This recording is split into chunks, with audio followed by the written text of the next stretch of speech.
everybody. I'm Evie Roberts, and this is my podcast, Talking in the Dark. Welcome.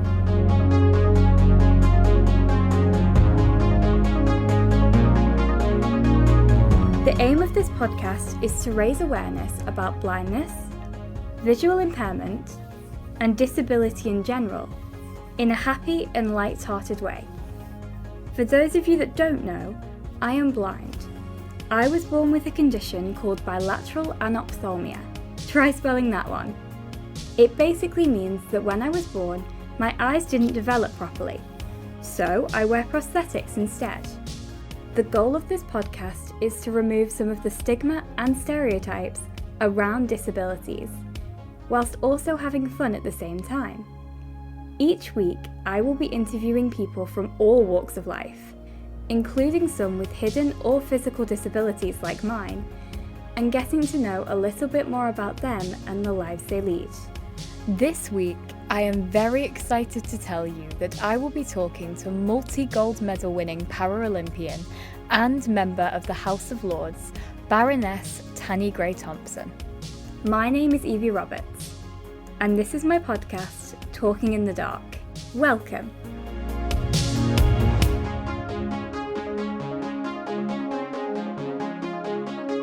Hi Tanni, how are you? I'm good, thank you. Lovely. Thank you for inviting me to be here. Oh my god, it's so amazing to have you. What have you been up to today? So I've been at Tynwald talking to politicians, which is kind of my day job now. So I went from being an athlete to sitting in the House of Lords in Westminster, and I work in politics.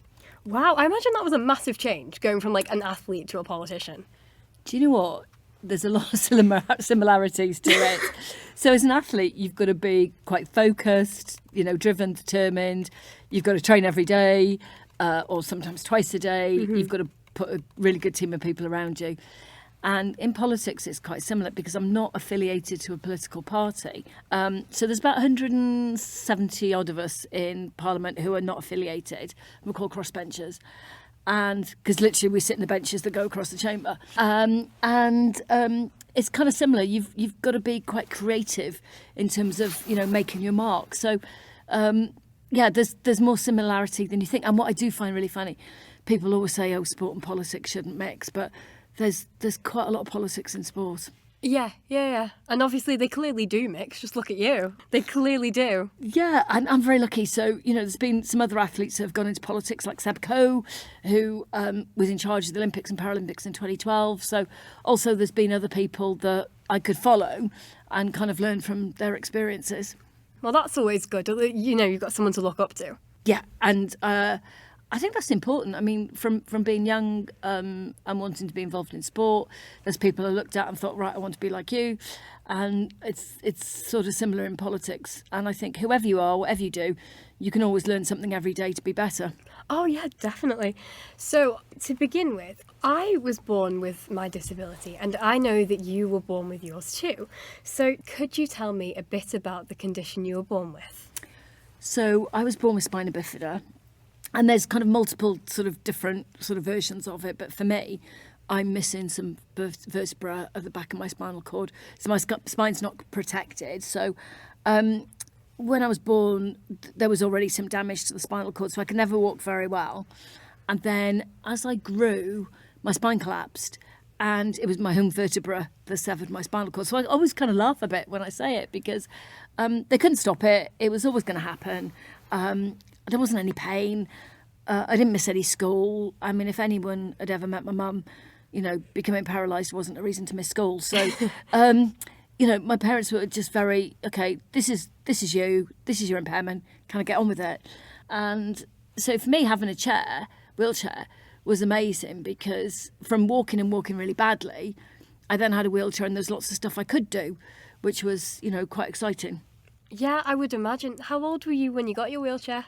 I think I was about 7. I don't really remember it very much. It was kind of grey and not very exciting. So back then, you could get, there was sort of one size of child's chair and one size of adult's chair. That was it. There was no custom chairs around. Gosh. But I remember, I was then able to kind of get to school and kind of play with my friends. And I felt a lot more freedom when I had a chair than when I was trying to walk.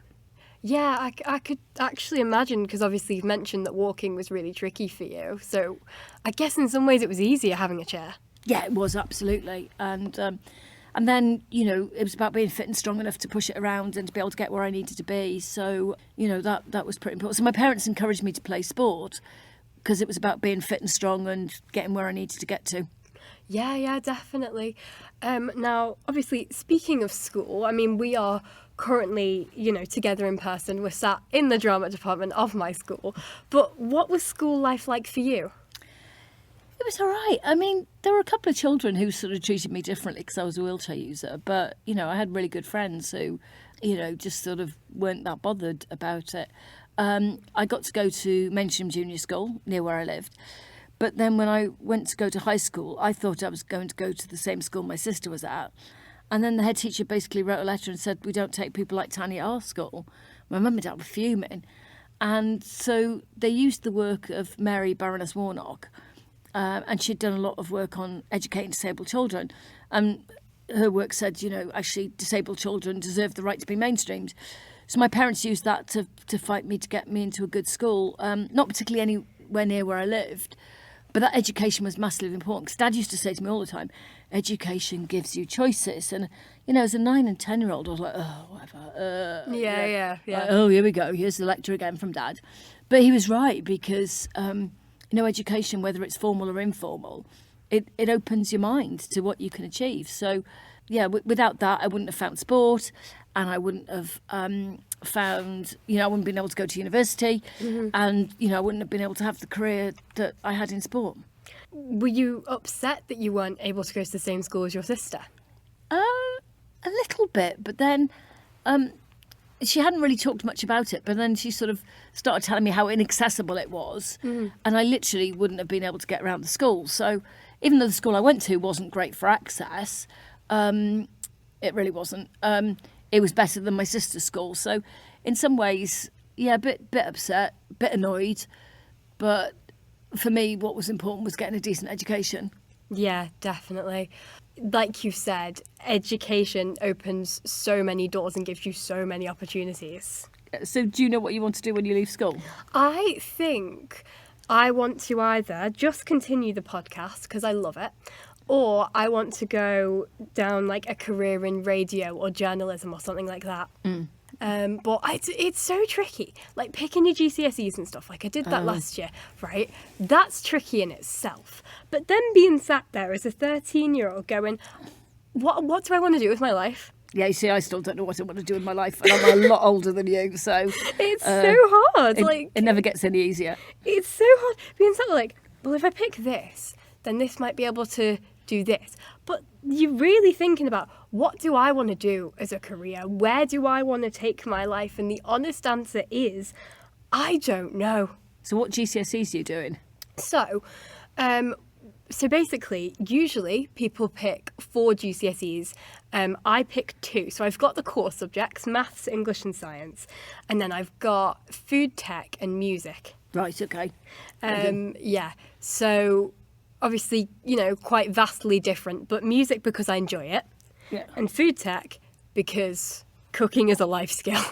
Oh, so actually when I was in school it was called home economics. Yes, that's what it was like when my mum was in school. Yeah. And I remember for it was O-levels back then, I had to make lemon cake and I forgot to put the lemon in. That's impressive. Yeah, and then I remember so I put a bit of lemon zest in. Right. And then realising at the end there was a lemon sitting on the table. So then I had to chop it up, boil it to try and sort of reduce it down, and then paint it on top of the cake.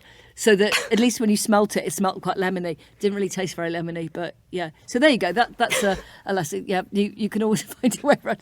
Yeah, my cooking's not good though. But how did you manage to forget to put the lemon in though? I'm a really bad cook, and I have no idea. It was a long time ago. I think they said it was very subtle, but I think you've got to pick subjects that you like doing as well as ones that are useful, because it's a bit like playing sport. You've got to love it because you don't always like it. So you've got to find something you like doing. Yeah, definitely. And you're more put together than I was at 13, because at that age, I had no idea what I was going to do. Mm-hmm. Yeah, no. I mean, I kind of do. But, like, I've gone through so many different thoughts of what I want to do. I think it is going to be podcasting or something like that. But, like, 9-year-old Evie, 11-year-old Evie, 7-year-old Evie, all those, you know, times in my life, they all had different ideas of what I was going to do when I was older. Do you play any sports? I do horse riding. Oh, excellent. I have done since I was about 5.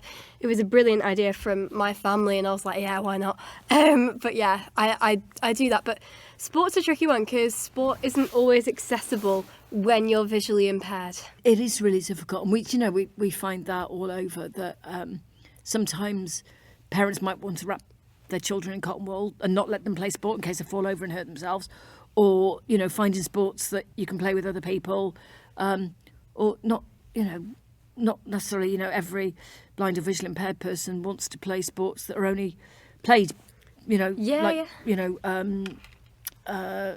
gold ball and stuff like that. Mm-hmm. So it's not easy. I mean, I didn't always find it easy to play sport when I was your age, but I was lucky the school I went to.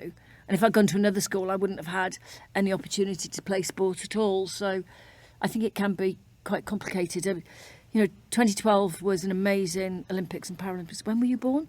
I was born in 2009. Oh, gosh. So young. You won't even remember 2012. No, I don't. But, you know, but it didn't really change disabled people's ability to play sport or be active. It, you know, it helped some people, but it didn't make it accessible for everybody. And that's one thing I work on that I'm still really interested in doing, is how you can get more disabled people being active, because that's really important. Yeah, absolutely. I mean, was sport, like, did you always know you wanted a career in sport, or was that, you know, quite a tricky thing to decide? I always loved sport, and I kind of hoped I'd have a career, not ever really sure where it was going to get to, or whether I could sort of be good enough to have a career in sport. But it came back to my dad, who was an architect, when I was about 7, showed me this book, and I had pictures of Taj Mahal and the Sydney Opera House, and he gave me this big lecture about the world was an amazing place, and, you know, I needed to travel, and to do that I needed a really good job, and to get a really good job I needed an education, but I also need to be fit and healthy, and that had a massive impact on my life. And then a few years ago my dad wasn't well, and I said to my sister, and we talked about this conversation, I said, I'm going to say thank you to Dad for, you know, what he said. And she was like, he'll never remember. When, of course he will. This is a massive moment in my life. Of course he's going to remember. And then when I told him about it, he was like, I have no idea what you're on about. Like, okay, brilliant. And then about half an hour later, he went, oh, yeah, I do remember. Well, a bit late, Dad. Yeah. And he said, oh, your mum and I have been chatting, and we just didn't want you living at home forever. I'm like, oh. So so my whole career in sport was based on me being an annoying child. So love that. So thanks, Dad. But I always wanted to be involved in sport. I just wasn't quite sure where it was going to take me. And then my plan when I retired was I was going to do law conversion and become a barrister. And then I had the chance to go and work in politics. So now, you know, I'm part of a big group of people who set the law rather than arguing about the law. So I've kind of ended up in the same sort of space, just not quite in the position I thought I was going to have. Yeah. I mean, how did you progress from, like, that thing of, okay, I like sport, I like doing this, to then being a Paralympian? So I joined a club when I was sort of 14 and got a coach, and then started training harder and started doing more. And it just gradually built up. And then I decided, when I was looking at universities, I decided I wanted to go to Loughborough because that's got an amazing reputation for sport. You know, they've got sports. I actually did a politics degree, but they've got sports science. You know, but a lot of people go there who are very, very good at sport. Mm-hmm. And that sort of helped me figure out what I wanted to do. And it was the end of my first year that I went to my first Paralympics. Wow. And I then came back and was like, right, okay. I was thinking, right, I've got 4 years. Well, I haven't got 4 years because the team selected in 3.5. And then you start working out how much time you've got and actually how many training sessions you've got. And it was like, oh, right, I haven't got that long. So you've got to focus and, you know, make some big jumps. So, I think going to my first games at 19 really helped me think about what I wanted to do. Gosh, yeah, I can totally imagine. Now, obviously, you're retired from doing the Paralympics now. Do you ever miss it? No. I miss having really good triceps. Like, I had really, really well-defined triceps. There's bits I miss. I mean, I miss some of the travelling, some of the camaraderie, some of your mates. You know, you travel a lot with the same people and you become, you develop this really strong bond. I don't miss the training in the winter. So I live in the northeast of England where it's pretty cold and miserable and wet. And I don't miss that. I don't miss the blisters or, just aching. Yeah. I tell you what I don't miss. I mean, so competing at Paralympics is incredible. Mm-hmm. But my fourth games was Sydney. And I did really well there, came back. And there was about 250 of us on the plane. And we all had 2 identical kit bags. So there was like 500 identical bags coming off the plane. So I don't miss, spending 6 hours in baggage. Oh my God, trying to figure out whose bag's who. Yeah. So, so not really, because I think I was conscious that you've got to make the most of it because in sport, you can't do it forever. I retired in my mid-30s, which was quite old as an athlete. And you can't just keep going. So you've got to focus on what you want. Yeah. So when I decided to stop, I was kind of ready to do something else. Mm-hmm. I mean, do you still do sport quite often, or have you kind of just not quit it, but took a step back? I still go to the gym. I do a lot of flexibility. I do occasionally go in my racing chair, but it's really miserable because it is so slow and it hurts. I go on a bike, so I do lots of activity. I wouldn't say that I train anymore. That's kind of the ex-athlete in me saying that, but I do try to be fit and healthy. That's quite important. Yeah, definitely. But I did a 10k last year, which my best time was 23 minutes, and I was pushing so slowly I couldn't work out my mile time. So normally as an athlete you're working out what your pace is per mile to predict your finish time, and I've never pushed that slowly, so I've never had to work out 8-minute miles. Gosh. And I couldn't do it. So my husband was next to me on his bike, so he was working out for me. So yeah, that wasn't, I thought I might enjoy it more. I enjoyed about the first 2 kilometres because it was like, oh, this is so good. And then the other 8 were miserable. And so you can't, in sport, you can't go back. I'll never be as fit and strong as I was. And so you have to really refocus your goals and not be sort of stressed out about what you can't do anymore. Yeah, definitely. Now, like you've mentioned, you are now in the politics industry and you were conferred into the House of Lords. As a person with a disability, how has that journey evolved for you? And do you feel that your voice is heard? Yeah, definitely my voice is heard. I mean, it's a platform that's very powerful. So with the House of Lords, people might not agree with you, but they listen to what you say. And, one of the things that's instilled in you is that you have to listen to a really broad range of sort of views on and opinions on things.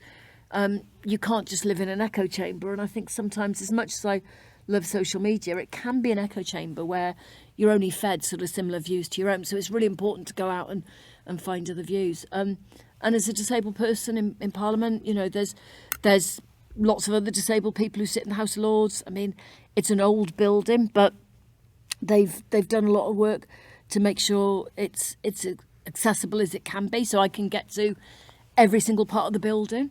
It's a place where people give you value, and that's really important. So I think the most frustrating thing is when people don't listen. Yeah. And in politics, they do listen, even if they might not agree with you. Yeah. I suppose it's just about being open-minded and listening to other people's opinions, I guess. Yeah, absolutely, because, we're trying to change legislation and make it better for people. So it is important to listen to a wide range of views, to try and get to the best possible solution that you can. And, there's bits in politics that's very exciting. There's bits that are really boring. We have some really technical debates. And it's not a lot of fun if you're still there at 2:00 in the morning. Oh my gosh. We don't do that many late nights, but we do a few. And that's not always a lot of fun, but it's ultimately worth it. Yeah, it sounds it. As well as having a disability, have you ever experienced any gender bias in politics? Actually, not in politics, no. I've probably experienced more discrimination for being disabled than for being a woman. But that's probably because it's easier to discriminate against me for being disabled. So I think, sex discrimination is much better understood these days. Where I've had it, I mean, it was a little while ago, but somebody didn't really want me going to a meeting, which I was trying to get to. So they booked it in a venue with steps. And you're like, oh, right. So, and people say to me, oh, did they mean to? I went, yeah, they did. Yeah. So you've got to be quite resilient sometimes. And, I did call them out on it. And so when I got to the meeting and found out I was up steps, I got out of my chair and crawled up the steps. Now, should I have done that or not? But I wanted to be in the meeting. But I did call out the people who did it and said, look, I'm watching you. But that can be quite hard to do. Yeah. To have the energy to do that. So, yeah, I think the House of Commons is different on sex discrimination. But I think in the Lords, we're called peers with a capital P, but because you're peers with a small p as well, your colleagues, I personally haven't experienced discrimination in that way. Well, that's good. Now, I know that you've vocalised your struggles regarding travel for disabled individuals, particularly on trains. Yes. Can you tell me about some of the accessibility difficulties you've encountered in this area? So, pretty much all I post on social media is about trains. And my sister, who's my big sister, when she's bored or she thinks I've posted too much, she sends me a picture of a gremlin, which means I have to have 2 hours time out as if I'm 5.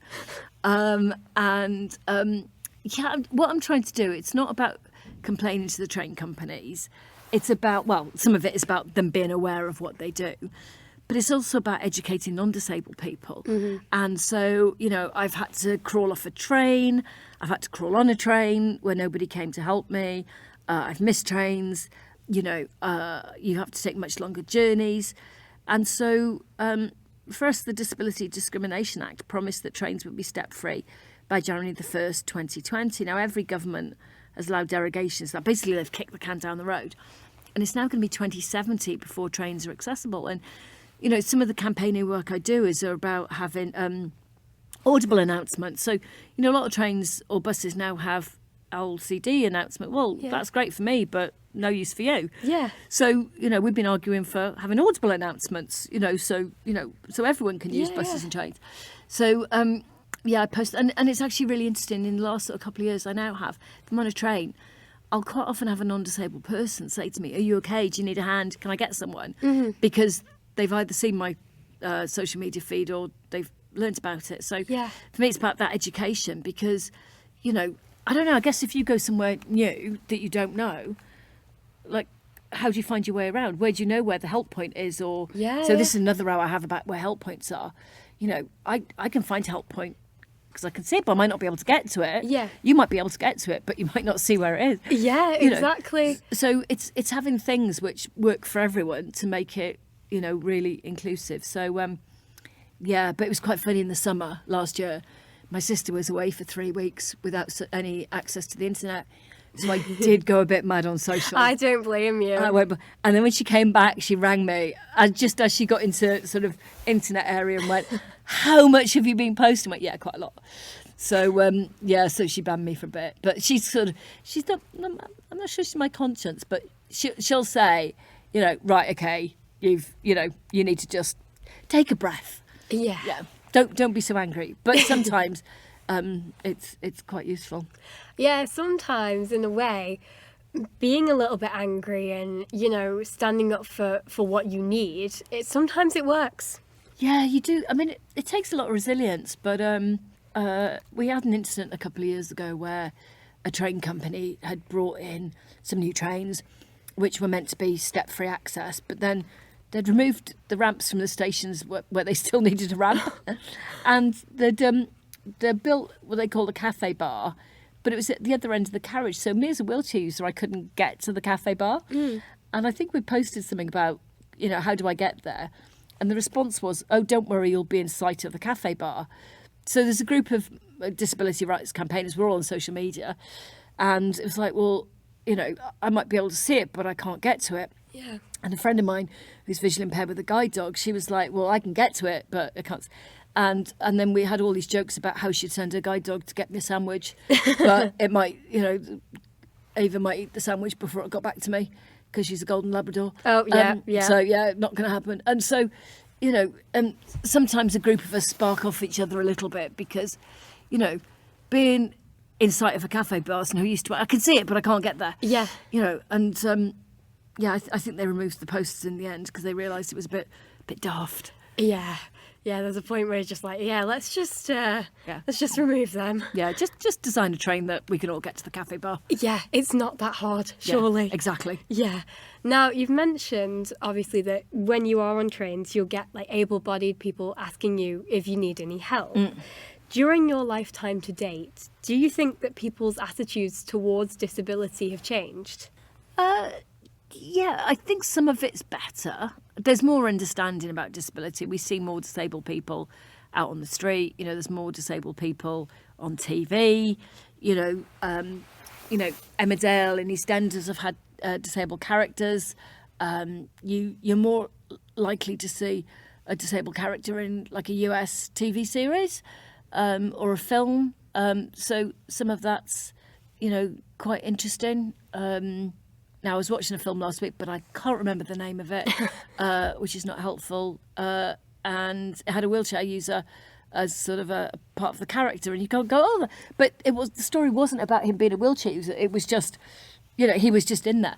So I think some of the attitudes have got better, but there still is discrimination out there. So, I still get some people saying to me, so what's wrong with you then? Yeah. Oh, what do you mean? What my? Yeah. So depending how old they are, depends what I'll say. So if they're 90, I'll just answer the question. But if they're 20, I'll have a different conversation where it's like, can you not use the language "what's wrong with you"? Because that's a bit depressing. Really. Yeah. Yeah, it's getting better, but it's slow. Yeah. I mean, what would you like to, see done to improve it? So I think it is about having more disabled people in the public eye and films and, TV, just actually I think the media's, not too bad. It's not brilliant for employing disabled people, but, it's kind of setting a bit of a path.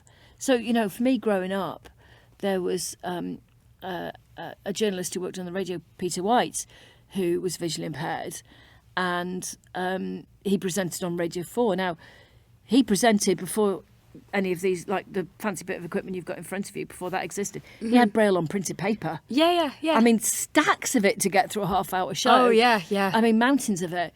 And it was like, don't drop it on the floor and don't stand on it. I can imagine, because Braille's bigger than print as well. So, like, Braille printed paper, obviously, Braille's bigger than print. So, this is going on a real tangent here, but oh well. So, like, I listen to audiobooks. I very rarely read, like, Braille books. There's a reason for that. Braille books, massive. And also, if you step on Braille paper and you squish it, ruined. Then you can't ruin it. Yeah, you can't read it. Absolutely ruined. So, there have been examples, but are there enough? No. They're probably. And should a disabled person who works in the media talk about the impairment? Well, yeah, if they want to, but not if they don't want to. Yeah. So I think it's just you've got to be given the right opportunities to be good at what you're good at doing. Yeah, absolutely. So, what would you say has been your proudest moment in your life so far? That's a good question. My daughter, who is 22, still speaks to me. So, because apparently I'm a bit of an embarrassing mum. Okay, purple is my favourite colour. Cute, love that. Like a lot of purple. And I was wearing, last summer, quite a lot of purple. And I'm loving your banner, because your banner's purple. Yes, yeah. And I might have been wearing 5 or 6 different things, which were all different shades of purple. And Karis looked at me and she went, "You're not 5. You don't need to wear everything your favourite colour." She's very sweet. But I think, her. And I mean, there's a couple of races that I'm really proud of. There's some things that I've done in politics that I'm proud of. Probably it's a huge thank you to my family, who just are really supportive, who help me do what I want to do. So, without them, I wouldn't get to do quite a lot of fun stuff. Yeah, definitely. I think you've got to have that support network, haven't you, of people who can just help you out and push you to where you want to be. Yeah, and sort of question, say, you know, are you really trying your hardest? Are you being the best you can be? And, you know, everyone has ups and downs, and you kind of need good people, whether it's your family or your family by choice. You know, you need good people around you to help and support you. And I have some good days and bad days, and, you know, everyone has that. But, yeah, I'm very lucky that I've had 2 careers that I've loved a lot and, you know, was able to transition from one to the other. So that's cool. Absolutely, it really is. So, what would you say are your aspirations for the future? Oh, good question. I've got loads of stuff I still want to do. So, I get very annoyed by people who park in blue badge spaces who don't have a blue badge. So for me, I don't need a parking space that's close to a door of a shop because I can push quite a long way. Yeah. What I need is to be able to open my door fully to get my chair in and out. Yeah. And so I do get very angry about that. Yeah. So I would make it a criminal offence to park in a blue badge space if you don't. Now, sending people to jail for not having a blue badge is probably quite hard. But and I'm sort of taking the mix slightly, but it's about improving people's attitudes towards disabled people. And the other thing I think is, you know, just anyone at any point in their life can become disabled. Yeah. And just be a bit considerate of those of us, you know, people who are around, and you know, ask someone if they want help, but then if they say they don't need it, go away. You know. Yeah. So I mean, I was in Canary Wharf in London, and someone came up to me and asked me, did I want to push? And it's like, no, I'm fine, thank you. And had a rucksack on the back of my chair and one on me and a bag, and I was talking on the phone to my husband. Then they started pushing me somewhere I didn't want to go. And that was really annoying. And then, you know, I've been in a situation where I was on a train and the train got diverted and we all had to get off at a different stop. And there was a visually impaired person in the carriage with me. And I just went up and said, do you know this station? Do you need a hand? And they were like, well, I don't really know it, but actually, if you could help guide me, it'd just make it a bit quicker and easier. Yeah. Now, the only problem with this was that they were really tall. In my chair, I'm not very tall. They couldn't reach my shoulder because they were so tall. So for me to guide them, they had to put their hand on my head. Oh, yeah. Which kind of looked, I'm sure it looked kind of slightly, I wasn't very good at guiding. So, you know, and if that person had said, no, they don't want any help, then you walk away. Yeah. So, you know, there's stuff like that. Just be a bit nicer to everyone who's around us. That's what I'd like to do. But that comes in lots of different forms. Yeah, definitely. No, I've had cases like that where I've been like in school or wherever, and I've had, you know, people ask me if I'm all right, and I'm like, yeah, I'm all good, because I know I can navigate around most of school with my cane. But I remember one situation where I was like, I'm good, thank you. And the person, they like grabbed the back of my rucksack and sort of, in a way, dragged me, but it was fine because I knew where I was. Yeah. And so when they let go, I was able to, you know, navigate fine and get back to where I needed to be in about 2 seconds flat. But had I not known where I was, it would have been a completely different story. And did they think they were helping? Yes. They were like, do you want any help? I was like, no, I'm good, thank you. Like, thank you so much for offering, but I'm good. Then they helped anyway. And I was like, okay. So I've got a friend who's visually impaired, and she works quite close to the RNIB in London, so the Royal National Institute of the Blind. But she doesn't work there, but she works close by. And she said several times a week people say to her, oh, you go to the RNIB, I'll take you. And she's like, no, we don't all live there, you know, we don't all work there. And she sort of laughs about it, but she says it's a real nightmare. Yeah. That she wished she worked anywhere else but there, because people are always trying to take her there. Yeah. And she has to go, no, I'm not going there. So yeah, I can imagine that would be very annoying. yeah, it's a bit like when people try to push me. It's just a bit odd. Yeah. And then you have to be polite and say, no, just leave me alone. Yeah, literally. When you basically just want to go, get off, go away. Exactly. Yeah. Yeah. Well, thank you so much for coming on the podcast. You are such an incredible person, and it's been so amazing to get to chat to you. Thank you so much. I have really enjoyed it. It's been, just a lovely afternoon. Thank you. Oh, thank you. And thank you to my audience for listening, and I will see you all next time.